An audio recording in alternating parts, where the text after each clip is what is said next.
বন্ধুরা খুব সহজ পদ্ধতিতে মুরগির মাংস করব। এখানে জিরে তেজপাতা ফোড়ন দিয়ে পেঁয়াজটা ভেজে নিলাম।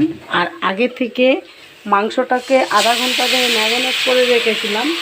এর মধ্যে আদা রসুন পেঁয়াজ বাটা সমস্ত কিছু, জিরে ধনে লঙ্কার গুঁড়ো সমস্ত কিছু দিয়ে ম্যারিনেট করে রেখেছিলাম। এটা দিয়ে দিলাম আর আলুটা ভেজে রেখেছি। তো বন্ধুরা তেল ছেড়ে দিয়েছে, আমি সিমে আস্তে আস্তে ঢেকে ঢেকে করলাম। এটা কালার বেশি আসবে না, কেননা এটা বেশিরভাগ কাঁচা লঙ্কা বাটা, অল্প শুকনো লঙ্কা দিয়েছি। আগে থেকে ভাজা আলুটা দিয়ে দিলাম। বন্ধুরা তেল ছেড়ে দিয়েছে, এবার জল দেবো হালকা। তো বন্ধুরা গরম মশলা দিয়ে দিলাম, এবার নামিয়ে নেব।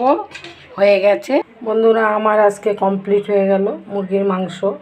কিন্তু এটা কাঁচা লঙ্কার মাংস বন্ধুরা, অল্প একটু দিয়েছি গোটা লঙ্কা বেটে, কিন্তু পুরোটাই কাঁচা লঙ্কা। কেমন হয়েছে আমাকে অবশ্যই জানাবেন। আর আমার চ্যানেলটাকে সাবস্ক্রাইব করুন, শেয়ার করুন। আর আমার ইউটিউবে একটা চ্যানেল রয়েছে, সেইটাকেও আপনারা সাবস্ক্রাইব করুন, সবিতা মিনি ব্লগার।